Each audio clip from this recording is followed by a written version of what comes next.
Hello everyone, কেমন আছো তোমরা সবাই? আশা করি খুব ভালো আছো।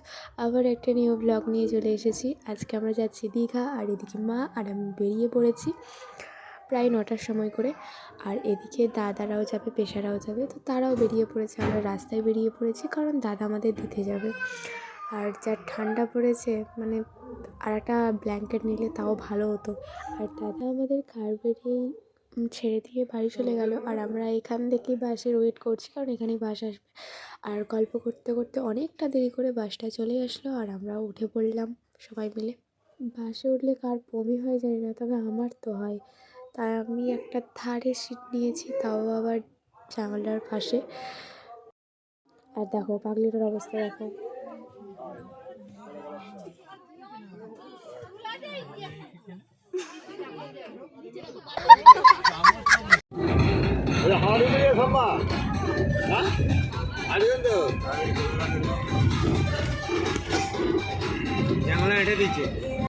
তারপর অনেকটা রাস্তা অতিক্রম করার পর এই জায়গাটা এসে দাঁড়াই কলাঘাটের। তারপর এখানে এসে সবাই একটু ওয়াশরুমে যাই। তারপরে আমরা বলি একটু চা খেয়ে নিই গরম গরম। তারপর আমরা ভোর 4টের দিক করে দীঘায় পৌঁছালাম। এটা হচ্ছে জাহাজবাড়ি, আর হচ্ছে দীঘার যে গেট সেটার ভিডিও নেবো বলে আমি তো ঘুমাচ্ছিলাম, তো সঙ্গে সঙ্গে ক্যামেরা অন করতে করতে চলে গেলাম, তাই ওটার ক্লিপস নেওয়া হয়নি। আর আমরা এই গল্প করতে করতে হোটেলের সামনে চলে এসেছি।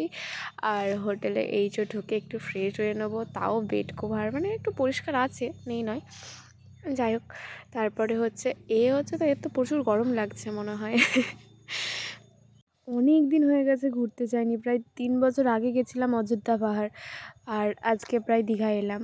আগেও এসেছিলাম ছোটোবেলায় দীঘা, তো তখনকার স্মৃতি আমার মনে নেই। এই বড় হওয়ার পরই এই ফার্স্ট টাইম যাচ্ছি। তারপর এতটাই ঠান্ডা লাগছিল যে দেখছিলাম বাইরে কোথাও চায়ের দোকান আছে কিনা। তো আমরা দেখলাম যে আমাদের যে রুমটা ভাড়া নিয়েছে তার পাশে একটা চায়ের দোকান আছে।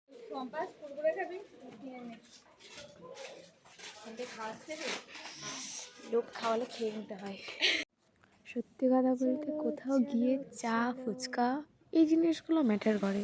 কার কাছে করে জানি না, বাট কিন্তু আমার কাছে করে।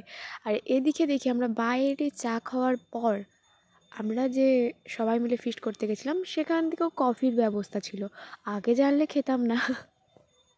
চা এমন একটা জিনিস বা কফি এমন একটা জিনিস, কেউ দিলে না করতে নেই, চুপচাপ খেয়ে নিতে হয়।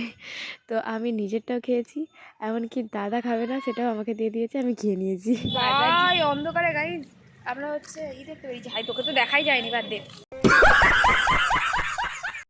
তারপরে আমরা সব ছোটোখাটোরা মিলে বেরিয়ে পড়েছিলাম নদীর ধারে, কারণ হচ্ছে ওখানে সূর্য ওঠা দেখবো। আমরা সূর্য ওঠা প্রত্যেক দিন দেখি, বাট নদীর ধারে একটা আলাদাই ব্যাপার থাকে।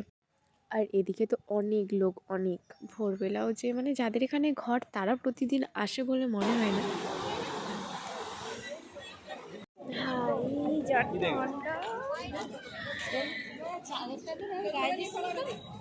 চাদর না গায়ে দিলে উড়ে যাবো রে ভাই।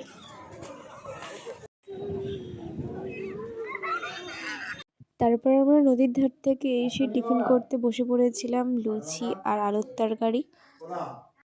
আমরা সবাই মিলে টিফিন করে বেরিয়ে পড়েছি নদীর মোহনা যেখানে আছে সেখানে দেখতে যাব। সেখানে নাকি অনেক রকমের মাছ আছে। আর রাস্তা যেহেতু অনেকটা দূর, তাই টোটোতে করে যাচ্ছি। আর এখানেই দীঘাতেই পুরীর মন্দিরটা হচ্ছে, এখানে কাউকে এখনও অ্যালাউ করছে না। তো এটা পুরোপুরিভাবে কমপ্লিট হলে তখন ঢুকতে দেবে সবাইকে। আর রাতে যাওয়ার সময় যেহেতু আমরা যে পাশে বসেছিলাম তার অপোজিটে এটা ছিল, তাই এটার ভিডিও নিতে পারিনি আর দেখতেও পাইনি। দিনের বেলায় সাইডে এসলাম বলে দেখতে পেলাম। যাই হোক, সবচেয়ে এখানে ভালো জিনিস যেটা খুব সুন্দর দেখতে লাগছে সেটা হচ্ছে সমুদ্র ক্যাংড়া। ঠিক আছে, খুব সুন্দর দেখতে। আর আমি মাছ সম্পর্কে মানে মাছ চিনিই না বাঙালি হয়ে, ঠিক আছে, লোক যদি বলে এটা এই মাছ তাহলে আমি চিনবো। আর এখানে মেলা বসেছে, আর মেলাতে সত্যি কথা বলতে যে যা দাম পারছে নিচ্ছে। আমি যে হাটটা 50 টাকা নিয়েছি সেই হাটটা সেখানে অন্য এক জায়গায় বলছে 100 টাকা। আর যাই হোক, এরপরেই আমরা এই একটা ফাঁকা জায়গায় চলে এসলাম, ভাবলাম কোটা রিলস বানাবো, কিন্তু এরা এত তাড়া দিচ্ছে যে রিলস বানানোর কোনো টাইমই নেই। তারপর এখান থেকে একবারে যাব হচ্ছে নদীর ঘাটে স্নান করতে। হাই আমরা স্নান করতে বেরিয়ে পড়েছি। হাই দেখো সবচেয়ে ভালো একটা জিনিস, চলো দেখতে থাকো। ওইতে চাপবি। আরে ওইতে চাপলে কিছু হয়নি, ওরা দায়িত্ব সহকারে নিয়ে যায় আবার।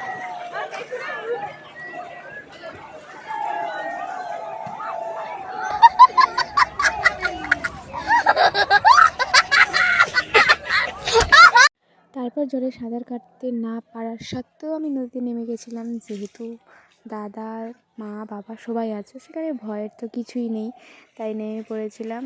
আর একটুখানি মাথায় ছিল যে এক্সাম চলাকালীন আমি ঘুরতে এসেছি, তো বেশি ঠান্ডা লাগানো যাবে না, তাই মাথা ভেজাইনি, কোনো রকম একটু নদীতে খেলাধুলো করে চলে এসেছি। আমাদের আস্তে আস্তে দুটোর বেশি হয়ে গেছিলো, তাই আমরা এসেই খেতে পড়েছিলাম। স্যালাড আর ফ্রাইড রাইস, চিলি চিকেন এসব ছিল। আর তারপরেই একটুখানি রেস্ট নিয়ে বেরিয়ে পড়েছিলাম আবার সেই নদীর ধারে।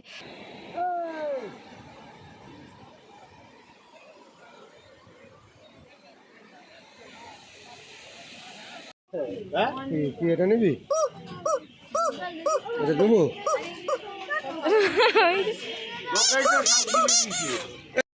তারপর ঠিক এই জায়গাটা থেকে মিষ্টি কিনে, আমি কিনিনি কারণ আমার মিষ্টি পছন্দ না, মা বাবা সবাই কিনে তারপরে আমরা ঘরে এসে বেরিয়ে পড়েছিলাম, কারণ যেহেতু 7টার মধ্যে গাড়ি ছাড়বে আর বাস এসে যাওয়ায় আমি আগে উঠছি, কারণ আমি সেই জায়গাটাতেই বসবো। বাসে ওঠার সঙ্গে সঙ্গেই ঘুম দিতে দিতে কলাঘাটে পৌঁছে গেলাম। আর সেখানে যেহেতু মেলা বসেছে তাই মেলা দেখতে যাব, গাড়িটা থামাবে। আর রাত্রের কোনো কিছু খাওয়া হয় না, তো আমাদের প্ল্যানিংয়ে ছিল যে রাত্রে ওখানেই কোনো কিছু খাওয়ানো হবে, আগে থেকে তৈরি করে রাখা হয়েছিল। আর আমার ঘুমিয়ে চোখের মুখের অবস্থা খুবই খারাপ, আর আমি আর বোন মিলে দুজন মিলে টকটক করে বেরিয়ে পড়েছিলাম, কিন্তু এই সোয়েটার পরেনি। বাসে ছিল ঠান্ডা লাগেনি, বাট নামার পর তো ঠান্ডা লাগছে, তাও পাগলিটা কিছুতেই সোয়েটার পরবে না। সম্ভবত আমরা মেলার পেছন গেট দিয়ে ঢুকেছিলাম, ঠিক জানি না কোনটা প্রথম আর কোনটা শেষ, তো এই সাইড থেকে বাবা গেছিলো তাই আমরাও গেছিলাম।